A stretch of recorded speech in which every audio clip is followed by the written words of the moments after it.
Thank you. Shri Chandrasekhar, Honorable Member. धन्यवाद सभापति जी। नाभ की ऊर्जा कोई साधारण क्षेत्र नहीं है। यह सीधे सीधे जन सुरक्षा, पर्यावरण और आने वाली पीढ़ियों से जुड़ा विषय है। ऐसे संवेदनशील क्षेत्र में निजी कंपनियों को प्रवेश देना गंभीर चिंता का विषय है। सरकार कहती है कि निजीकरण से दक्षता आएगी, लेकिन मेरा प्रश्न है, यदि दुर्घटना होगी तो जवाबदेह कौन होगा और पीड़ितों को न्याय कैसे मिलेगा? यह विधेयक कॉरपोरेट को सुरक्षा और जनता को असुरक्षा देता है। सरकार कहती है कि नियामक बोर्ड में वैधानिक दर्जा दिया जाता गया है, लेकिन खंड 7 से और 20 देखे, नियुक्तियां सरकार करेगी, शक्तियां सरकार तय करेगी, हटाने के अधिकार भी सरकार के पास होगा।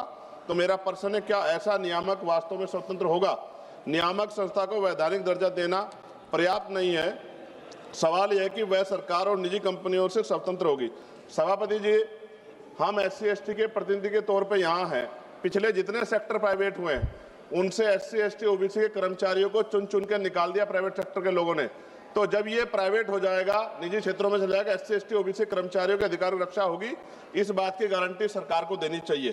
खंड 3, 7 और 9 के माध्यम से नाभ के क्षेत्रों में निजी कंपनियों को लाइसेंस और सुरक्षा प्राधिकार देकर प्रवेश का रास्ता खोला गया है, लेकिन मेरा प्रश्न है, क्या मुनाफे पर चलने वाली कंपनियां सुरक्षा को सर्वोपरि रखेंगी? महोदय, परमाणु दुर्घटना की कीमत कंपनी देश की जनता को चुकानी पड़ती है। खंड 11 से 15 स्पष्ट करते हैं कि नाभ के दुर्घटना की स्थिति में जवाबदेही को सीमित और नियंत्रित कर दिया गया है। यह विधेयक 2010 के नागरिक नाभ के दायित्व कानून की मूल भावना को कमजोर करता है।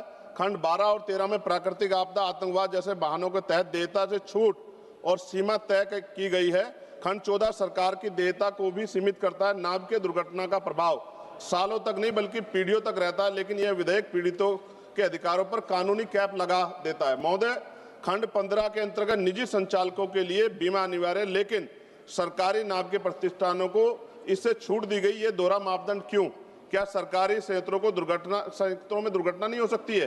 खंड 5 और 25 के तहत यूरेनियम, थोरियम अन्वेषण और संवेदनशील गतिविधियों पर केंद्र सरकार का पूर्ण नियंत्रण स्थापित किया गया है, लेकिन विस्थापन, जल प्रदूषण, रेडियोधर्मी कचरे पर स्थानीय जनता की सहमति और पारदर्शी जन सुनवाई का कोई मजबूत प्रावधान नहीं है।